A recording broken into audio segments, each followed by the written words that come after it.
All right, so we'll finish up section 5.1. Okay, there's not that much left. The last thing we have to do in it is converting back the other way. So I'm going to start just like we did yesterday with a diagram. Okay, and we'll end up drawing a triangle and see if we can figure out what we need.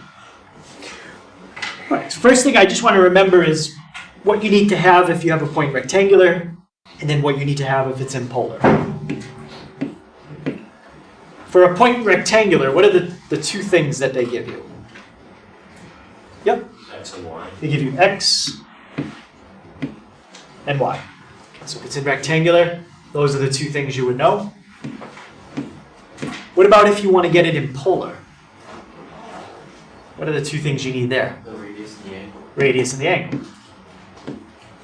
Okay, so this is going to be exactly the opposite of what we ended with yesterday. I'm going to tell you the X and the Y, and you're going to have to figure out the R and the theta. All right, so let's say we have a coordinate right there. It could be in any quadrant, but I'm just doing it in the first. And the coordinates of that point are X, Y. What does that mean? What does the X coordinate tell you about a point? Oh, Connor? What does the X coordinate tell you? How far to go right? Yeah, in this case it's right, or it could be left. So what I'm going to do just to kind of mark that distance is I'm just going to take a vertical line. I'm going to line it up right with that point. And now I know that I've moved. That's my origin. That far. Okay. What I'll do is actually make this a dotted line so you don't confuse it with the XY axis. Okay, so that X value tells me how far I've moved to the right. What about the Y value? Irene, what does that tell me? How far up or down? How far up or down? So in order to mark that distance, I'm going to put in another dotted line. Okay, and I'm going to line it up with my point. So now I know from here,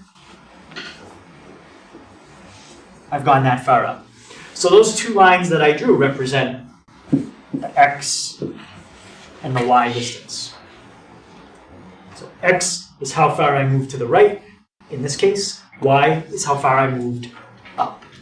Okay, and I just put in those dotted lines as kind of guidelines to mark the distance. Okay, so any questions on that? Now my goal is to find R and theta. Peter, where would R be in that picture? X squared plus Y squared and then square root of that. Okay, so that's exactly how we're going to find it. But can you just tell me, like, visually where the R would be? The distance from the point to the origin. Yeah, it would be the distance from the point to the origin. That's R. Okay. You don't even need the dotted lines anymore. If you want to move those out of the picture, they serve their purpose. Okay, so R is the radius, and theta is the angle between the x-axis and the hypotenuse. And now Peter already told us how to find R. And what was that thing you told us? The square root of X squared plus Y squared. Yep, and what is that? Pythagorean theorem. Yeah, it's the Pythagorean theorem. Okay, so to find, and we're going to write this out neatly on the next page. I'm just kind of showing you quickly where the formulas come from. Okay, so if you don't want to write that down right now, we're going to write it nice on the next page. So x squared plus y squared equals r squared. There's your Pythagorean theorem to find r. And the last thing you want to find is theta. And the two things you're going to use to do it are x and y. So Alex, what's the name of the side? We've called it x, but it's right next to theta. So what do we call that one? Adjacent. Adjacent? And Robin, what about the side we've called y? Opposite? Opposite. So there's only one trig function that has opposite and adjacent in it. How about Emily? What trig function would that be? Tangent. Tangent. Okay.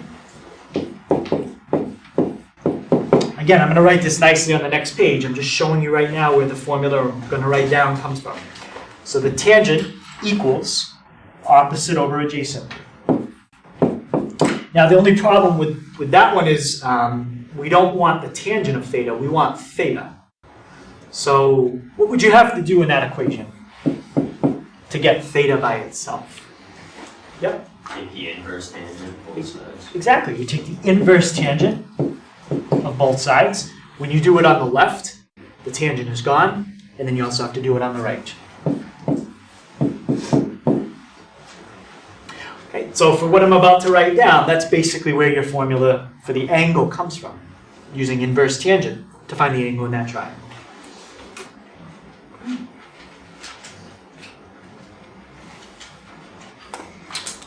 All right, so to convert from rectangular to polar, the first thing you want to do is figure out the quadrant you're in.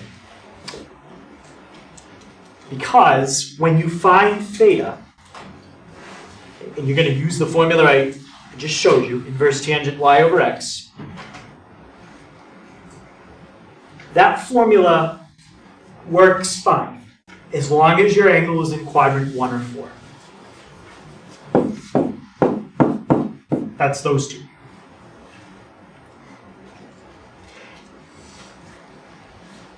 So I guess technically you don't have to graph the point, but you have to figure out what quadrant you're in.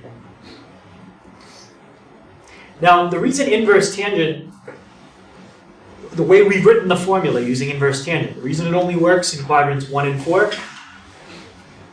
is because when we studied inverse trig, we talked about where these functions were defined. And inverse tangent always gives you an answer between -90 and 90. People remember that idea, the -90 to 90? Yeah.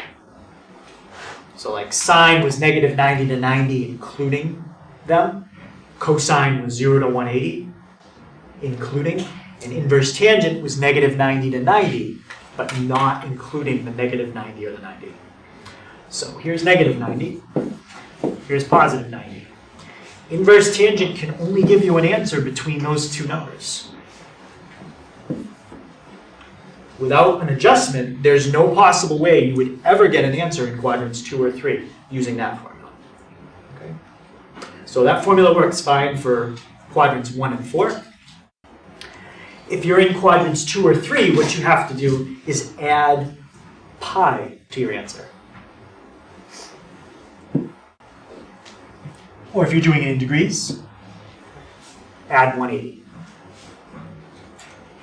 What adding 180 does is think about a circle. A circle is 360 degrees all the way around. If you add 180, it's halfway, puts you over on the other half. So if you're on the right half, adding 180 puts you over on the left half. And that's how you can get answers here and here.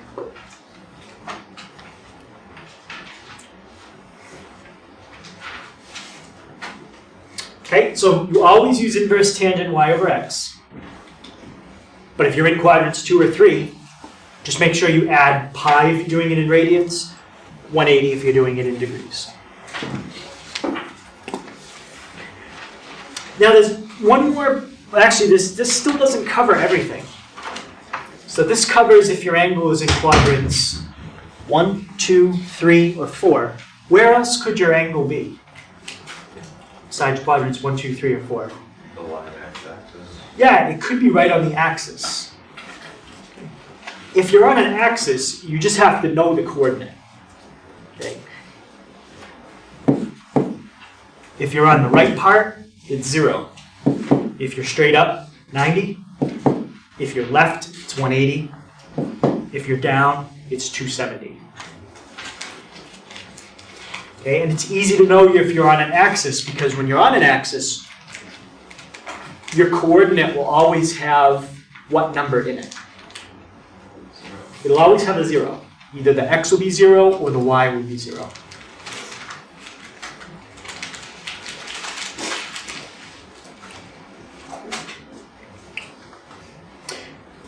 And the reason you can't use these formulas is, well, let's look at the coordinate for 90 degrees. Let's say you're on a unit circle. Okay. What's the coordinate for 90 degrees?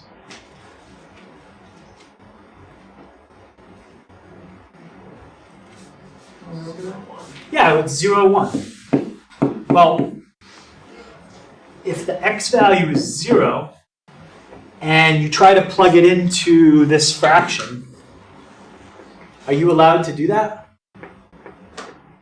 Why not? Because it's multiplying by 0.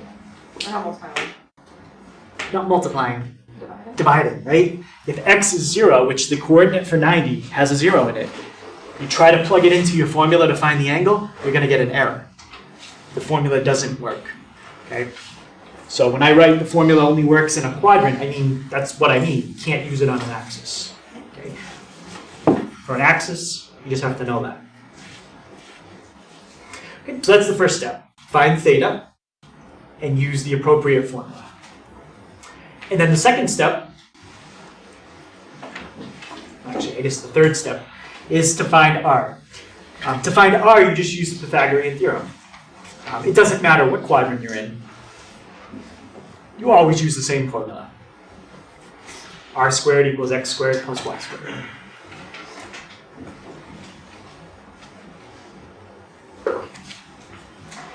Okay, so we'll try a couple examples of converting between polar and rectangular, and then that'll finish up section 5.1. All right, so let's start with 2, -2.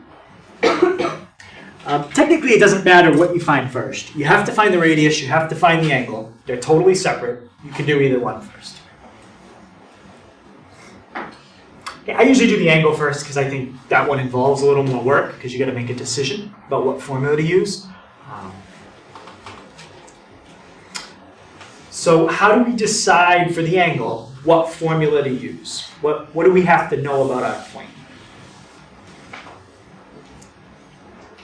Yep. What quadrant it's in? Yeah, we have to know the quadrant.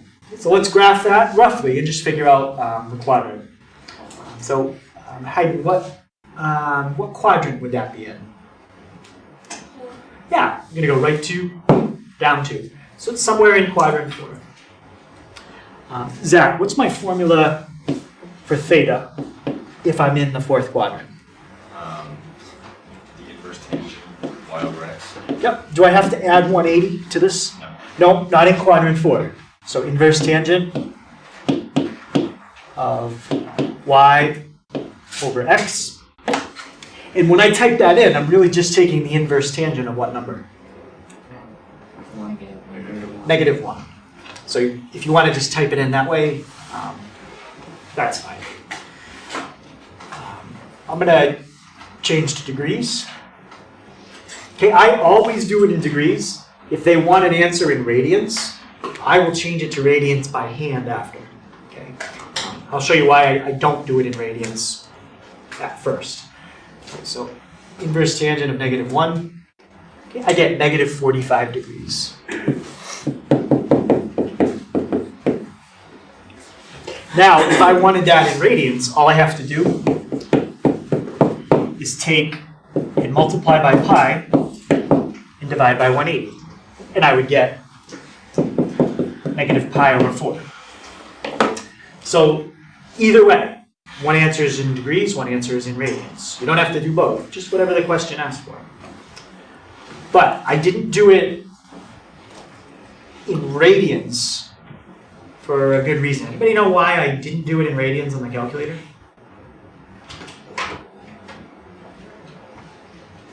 Well, let's type it in and see what happens. Anybody know why I didn't do it in radians now?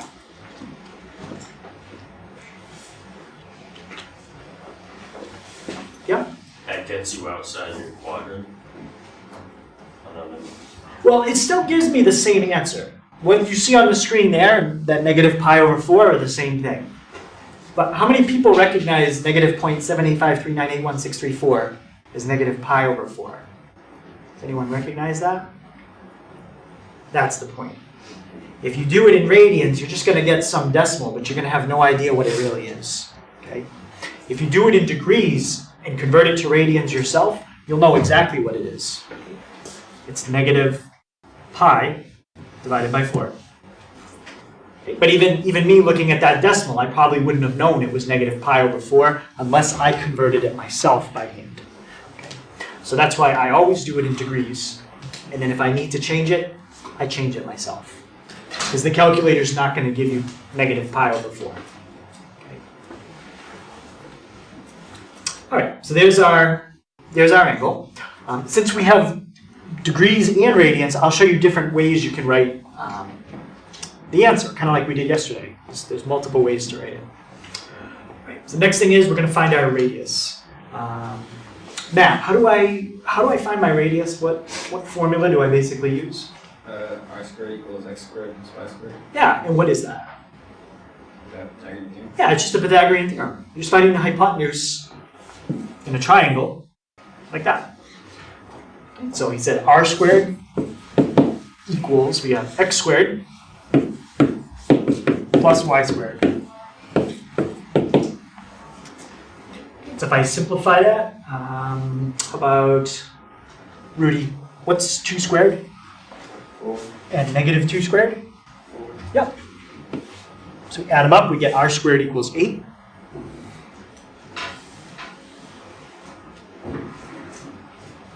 And Orion, how would I get r by itself there? Square root of 8. Yeah, exactly. Square root of 8, which, remember, you can reduce that to square root 4 times square root 2, or 2 square roots of 2. Okay, you could also write it as a decimal. Just type in the square root of 8. If they ask for a decimal, I would just do it that way.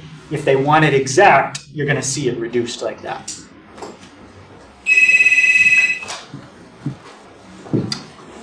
All right, so we've got our radius. So now just write your answer like that.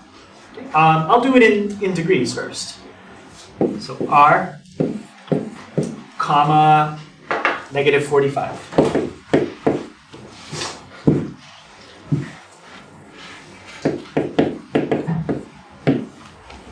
Here's your answer. Now, we talked about this yesterday. How many different ways are there to write a point in polar? Yeah? 4, right? So that's one way. I'm not going to write every single way here, but here's one other way.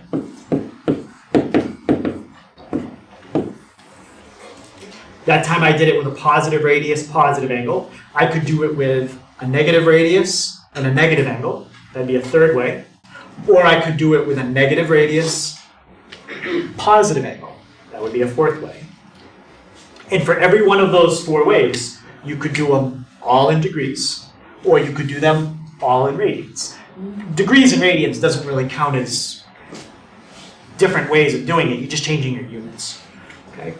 But there's 2 answers in degrees. I'll show you 2 in radians.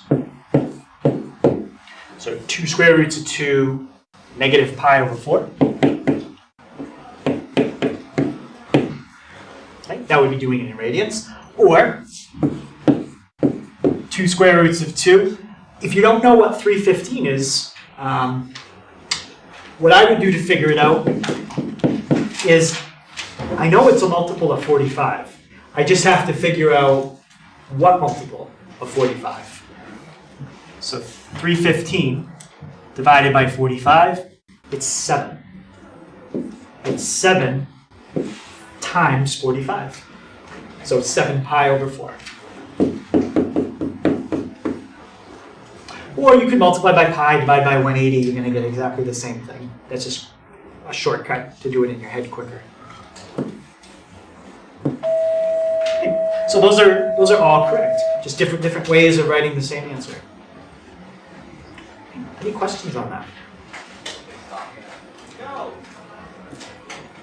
right. Does anybody need to see another one of those? I had another one.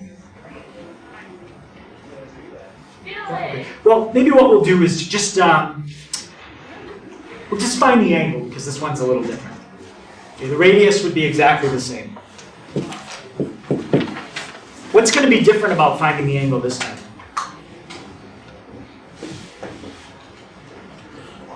You're in a different quadrant. What quadrant are you in? Yeah, you're left 4, down 5, so you're somewhere in quadrant 3. And what do you have to do that's the extra step in quadrant 3? Add 180 if you're doing it in degrees, or pi if you're doing it in radians. Okay. I'm just going to do it in degrees. I'm not going to do it both ways.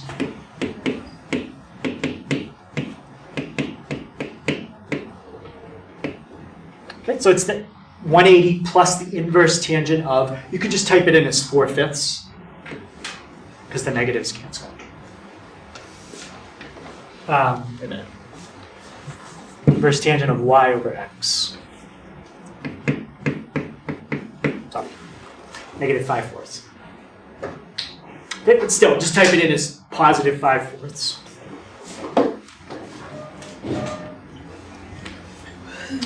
I'm in radians, so I said I'm going to do this in degrees, so I'll just change it. Over to degrees. And you can just type the whole thing all at once.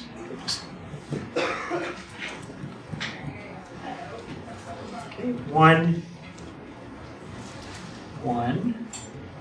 Well, maybe you can't type it all. 1, 8. You don't have the answer. My calculator is not working. Yeah. 231.43. Yeah, so if I could type that in, I would get 231.43. And the radius, if you use Pythagorean theorem, you're going to get the square root of 16 plus 25. And 16 and 25 gives me the square root of 41. Okay, so the one way I'm going to show you how to write this point in polar is square root 41, comma, and then write your angle. There's a bunch of other ways you could write it as well. Okay, if I have a choice, I generally stick with positive, positive. I think positive numbers are easier to deal with than negatives, so that's why I do that. So any questions? I know we went through it kind of quick, but questions on that? All right. So we're going to look at section A4. Okay, but the first thing before we look at it is I just want to kind of draw a picture of different types of numbers. Okay, starting with the simplest kind of numbers that you learn about, going up to more and more complex. So as the boxes go inside each other, those are numbers that are simpler. Okay, so we're going to start with counting numbers. Okay, I'm not going to write a definition for every one of these, but you should know what a counting number is. Okay, a counting number is a number that starts at 1, and it doesn't include fractions or decimals as it goes up. Okay, it only goes up, it doesn't go into negatives. And just think about how you count things. 1, 2, 3, 4, 5. You don't include 0 when you count. You don't go 0, 1, 2, 3. So it starts at 1. Okay. But the problem with counting numbers is there's certain arithmetic operations where you run into a problem. Addition would be okay if you want to add counting numbers. Multiplication would work out fine. Division you'd have a problem, but we don't even need to get that advanced. You could just have a problem with subtraction. Can anybody think of a problem that if all that existed were counting numbers, you couldn't do it? Like, tell me a counting number minus a counting number, and the answer is not a counting number. 2 minus 5. 2 minus 5, even simpler, just 2 minus 2. You can't even do that. If all you believe in is counting numbers, you don't believe in 0, so you'd have to say that's undefined. It's not possible. So to make it possible, what do? They invent something that represents the answer to that problem. Okay, and what did they invent? The number 0. And that's when we get into whole numbers.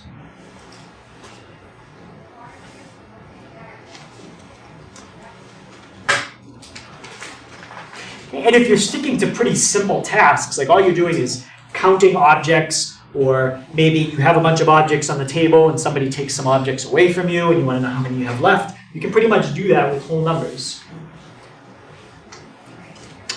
But even with subtraction, now we could run into another problem that we haven't talked about yet. Can you give me another example, Peter, than one you gave me before? 295. Yeah, what's going on here? It's a negative. Yeah, that's how we represent it. Okay. So this idea is kind of weird because now you're taking away more than you have. Okay? You can't do that. If I'm holding objects and you take away objects from me, you can't take away more objects than I have. That's not possible. So that's getting a little bit more theoretical. Okay? That idea you might use like in a bank.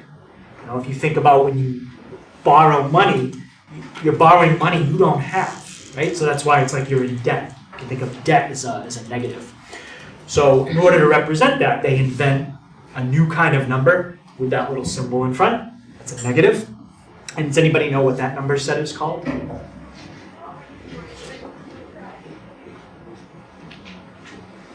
Remember, Ryan? Integers, yep. And now that we've invented negatives, you can pretty much do addition, subtraction, and multiplication without a problem.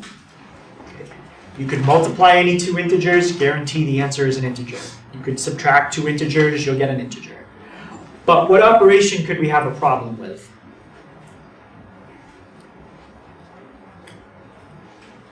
Yeah, we're going to have to invent something else. Yep. Division. Division. Can you give me a problem with integers that we couldn't do if we don't invent something else? 5 divided by 2. 5 divided by 2. From, like, going back to my example with physical objects, if I had 5 objects, now you're asking me to divide 5 objects between 2 people equally. I can't do that. Unless I'm going to break things into pieces, okay, or parts. And that's where we invent fractions. Okay, so those are rational numbers. And for pretty much everyday purposes, most people, rational numbers is probably as complicated as you get. You use rational numbers when you buy things at a store, because you might buy an item that costs in between $2 and $3. It's $2 and then a fraction of a dollar, right? Fraction. When you're cooking, okay, maybe you don't need 2 cups of flour or 3 cups of flour, you need 2 1/3 cups. Okay? So rational numbers. So a lot of everyday uses for rationals. Beyond rationals, now we're getting more theoretical. Okay? Numbers that a lot of people don't need to use for everyday kind of stuff. Does anybody know the complement to rationals? If a number is not rational, it's irrational.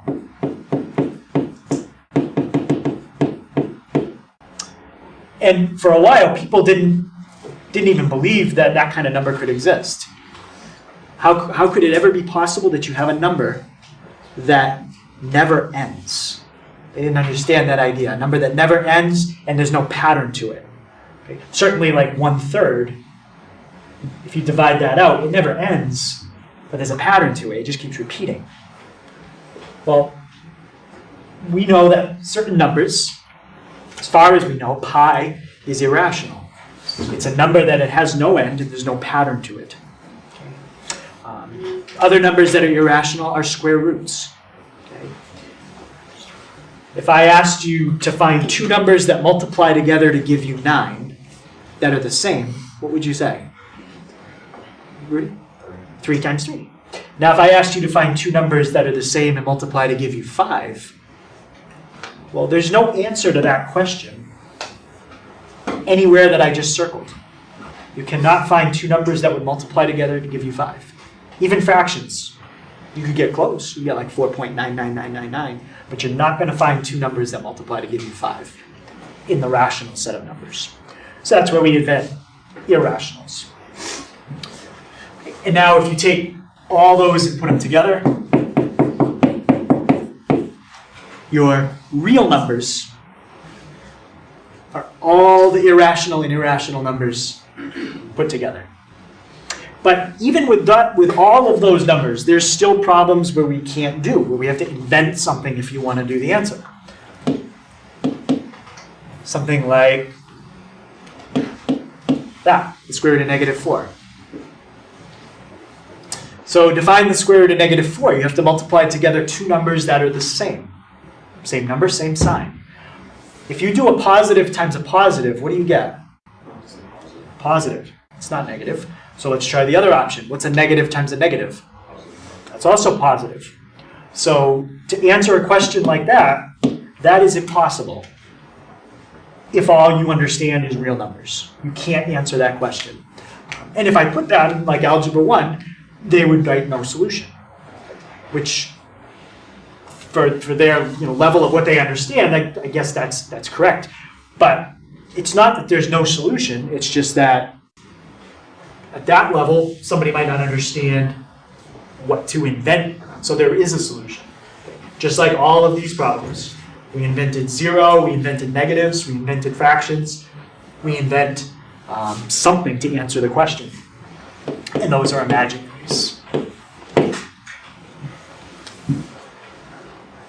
And now the uses for imaginaries in everyday life are even farther removed from what most people do. There are still some uses. I know if you look it up online, you'll see there's some uses in like engineering. But the average person's not an engineer. So average people don't use imaginary numbers in everyday life. And if you put all those numbers together, these are what we call complex numbers.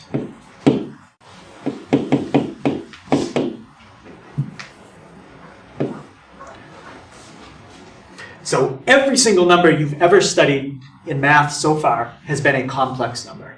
Everything falls into that category. If you ask me, is there anything outside of that? Is there anything kind of above complex numbers? Not that I'm really familiar with. The complex numbers pretty much cover everything that I know about. But it doesn't mean there isn't more. Okay. Right, so that's kind of a diagram of where everything fits in, and that's where we'll start. Okay. So complex numbers are really broken up into two parts. Complex numbers have a real part and an imaginary part.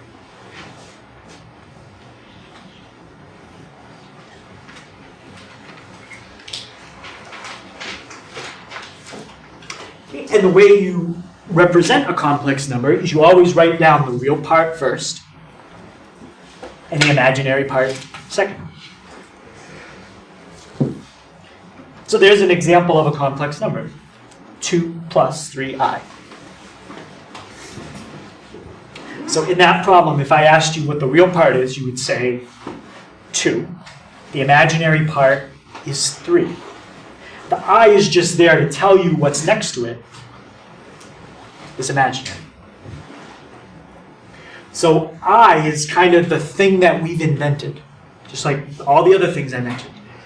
It's what we've invented to solve certain types of problems that you couldn't solve if you didn't invent I. Okay, and I haven't even really told you what I is yet. And you know it stands for something imaginary, but I'll tell you what it stands for in a second. Okay, I'll tell you what it actually equals. And if you write a complex number just like we did here, 2 plus 3i, that's called the standard form of a complex number.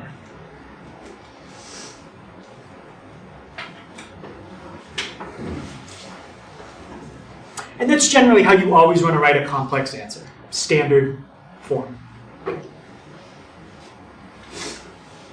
Okay, I just said that earlier. So the real part there is 2, imaginary part is 3.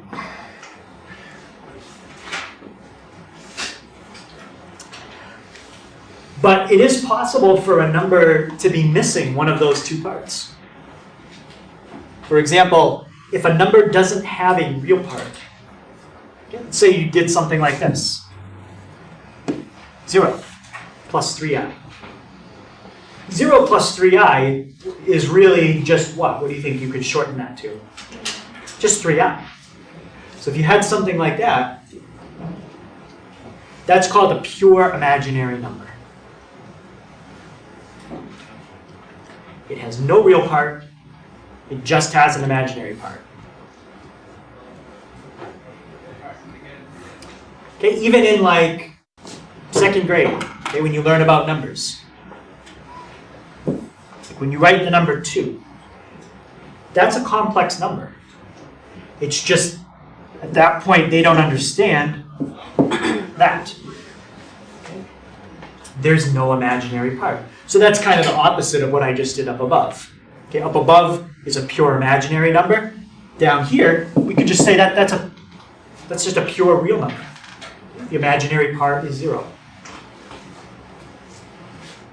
And generally, if something has an imaginary part that's 0 or a real part that's 0, you don't write it. You just leave the 0 off. Any questions on that?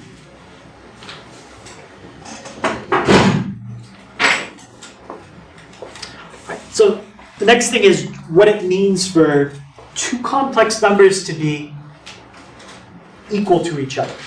What does that idea mean? With real numbers, I mean, it's very simple. It means that they have the same numeric value, right, if two numbers are equal. It's pretty much the same idea here. We just have to be careful because complex numbers have how many parts to them?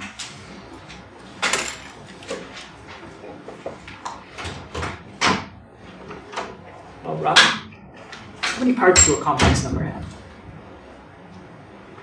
Two, right? There's a real part and an imaginary part. So in my first complex number, the real part is A, and the second one is C. My imaginary part in the first one is B, and the second one is D. In order for those complex numbers to be equal, not only do A and C have to match, okay, the real part has to match the other real part, but the imaginary part has to match the other imaginary part. Okay, so what I'm kind of emphasizing there is don't forget that complex numbers have two parts, real parts and imaginaries. So there's an example of two complex numbers that are equal. 3 plus 8i is the same as 3 plus 8i.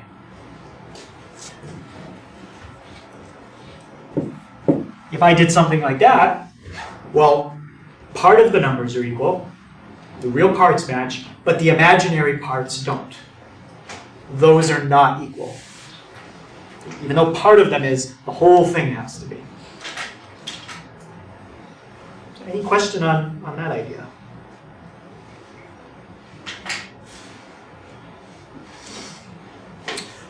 All right, let's see. If you just have a single I, what number do you think is in front of that if it's not written? A 1. Okay, so keep that in mind. That's just kind of a separate fact. If you have I and there's nothing in front of it, it's like having a 1i. It's similar to the idea if you have x, there's a 1 in front of it. All right, so the last two things we're going to look at is adding and subtracting complex numbers.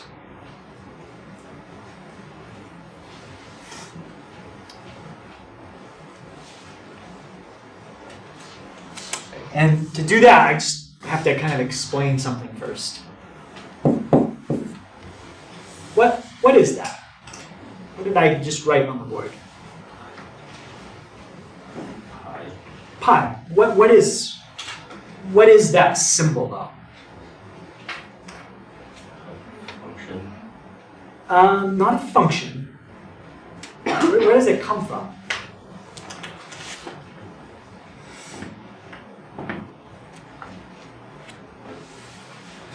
Where does that symbol come from? Yeah. Is it a Greek letter? It's a Greek letter. It's not an English letter. It's a Greek letter. So it is a letter. Okay, it's a letter. But in math, that letter stands for something. In math, would you ever use that as a variable? No. You can use letters as variables in math. We do it all the time, right? 3x plus 2 equals 6. But you would never write 3 pi plus 2 equals 6 and say solve for pi. It doesn't even make sense. Because pi is already determined to mean something. Okay? Pi means that. Okay? And you can't change that. So that's why pi is never a good idea to use as a variable. We use other Greek letters all the time. We use alpha, that's fine. Beta, gamma, we've used all those Greek letters. because in math, they don't have any other meaning other than they're just a Greek letter.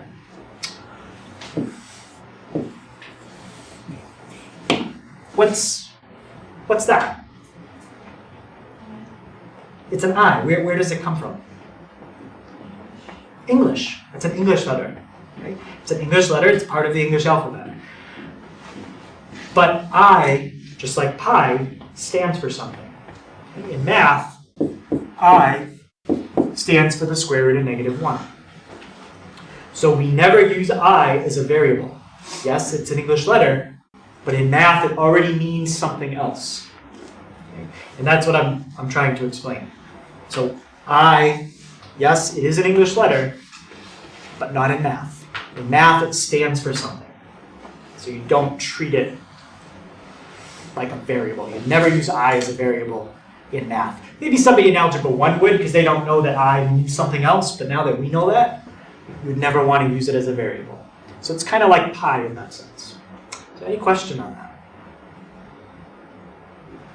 So even though it stands for the square root of -1, which I'll talk more about that in a second.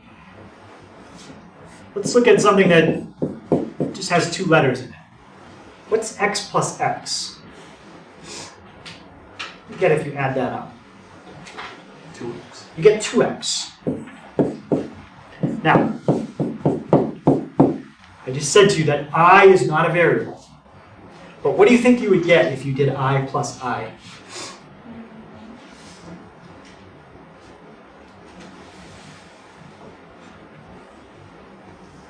Any guess? Alex? The square root of 2 minus 1. Don't think too hard about it. Like, let's look at this one. If you took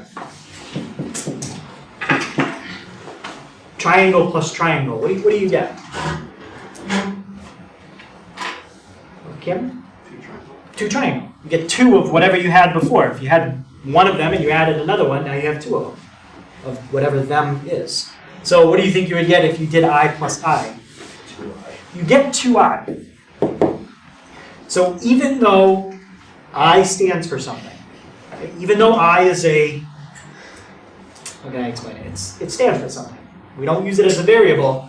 When you combine like terms, you can kind of think of it the same way you would variables. Okay, the same kind of rules apply. Okay.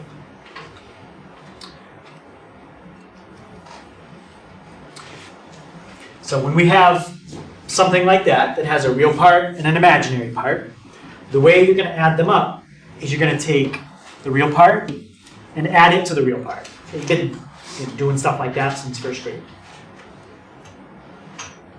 But the part that's kind of new is taking the imaginary part plus the other imaginary part and adding those together. And don't forget to leave an I so we know that it's the imaginary part.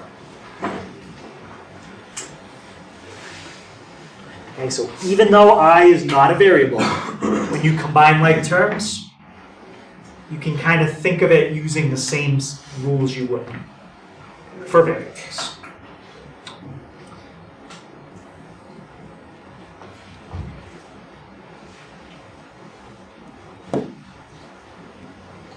Alright, so let's try this one. It says 3 plus 8i plus 8 plus 2i. Start by combining the real parts, and then combine the imaginary parts. And if you get confused, think of it as doing this problem. You're going to get the exact same answer, except in place of x, you would have an I. Okay. Anyone think they can tell me the real part of what you would get here? Oh, no? 11 plus 10. 11, and what's the imaginary part? 10. Yep, 10i.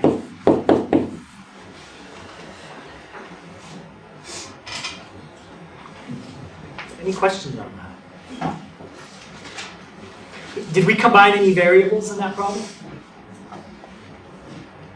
Anything, Emily? Well, no. No, there are no variables in that whole thing.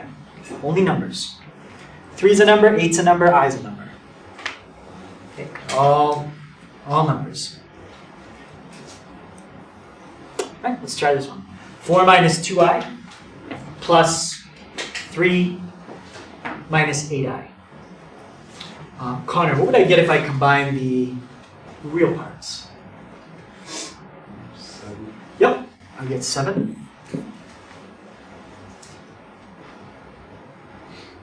And Alex, what about if I combine my imaginary parts?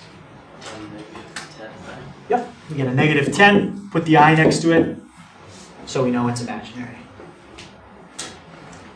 Okay. Any questions on adding complex numbers? Because if we can add, subtraction is very simple.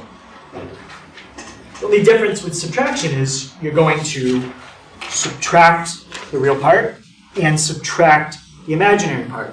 So think of that subtraction sign as being distributed. So it's A minus C and B minus D.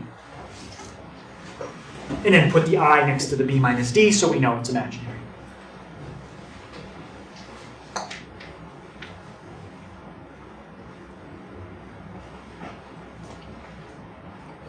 Okay, the mistake that some people make here is they forget you're subtracting both parts. They'll do A minus C, but then for some reason they do B plus D. When you're subtracting, subtract both. Okay.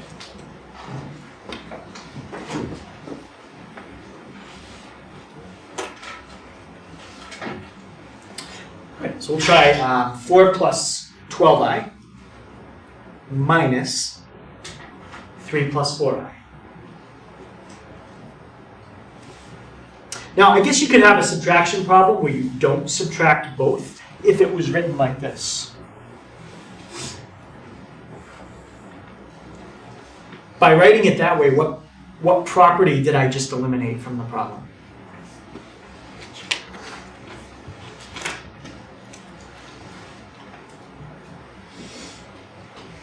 Irene, you see what property you don't have to use now? I'm going to put them back in a second.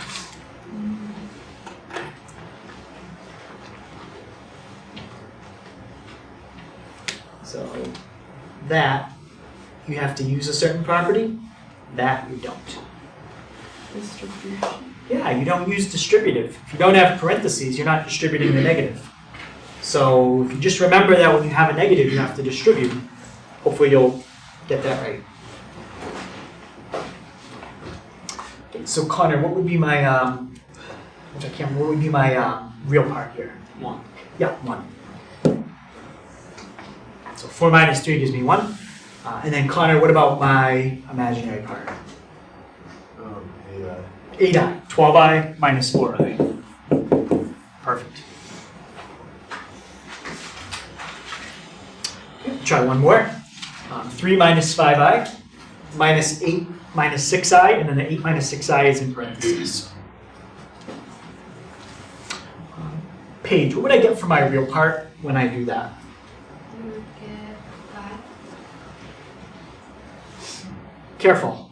What are you subtracting? Sorry, Yeah, negative 5. 3 minus 8. So you get negative 5. And what about my imaginary part?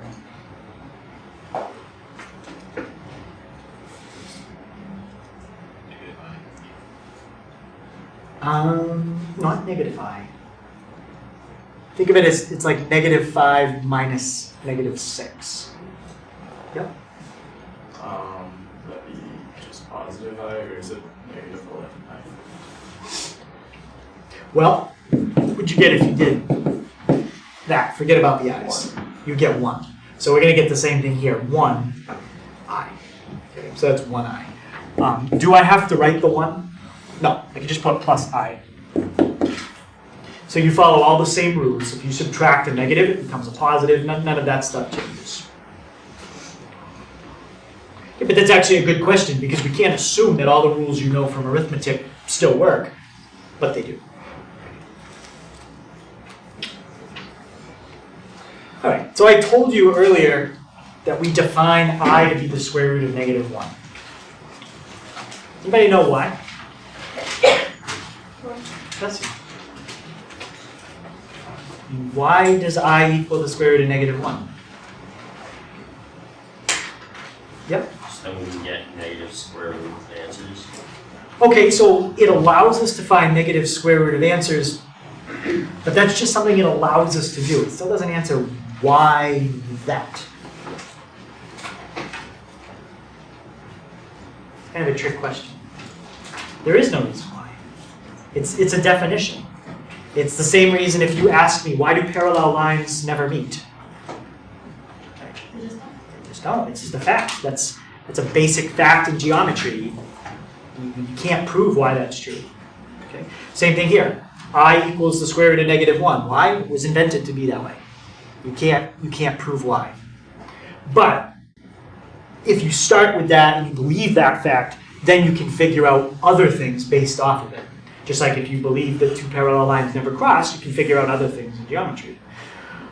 So, let's look at what I squared would be. I squared would basically mean to take the square root of negative 1, which is I, and square it. So what would you get if you take the square root of negative 1 and square it? Yep. Negative 1. You get negative 1. Anytime you square and square root, what you're left with is whatever is underneath. And that fact will be important tomorrow because anytime we do a problem and we have an I squared in it, you always want to change I squared to negative 1. And that usually allows you to combine like terms and stuff like that. So any question on that? Okay, so tomorrow I'll start off with a reminder of that fact, and then we'll look at the last two things in the section, which are multiplication and division. All right, so on 308, that's the first part. That's converting between rectangular to polar. And then the second part, 560, 9 to 14 all, that's adding and subtracting complex numbers. Okay, also, just a reminder, my extra help will be tomorrow because of parent-teacher conferences on Thursday. Okay, so I will be here tomorrow after school.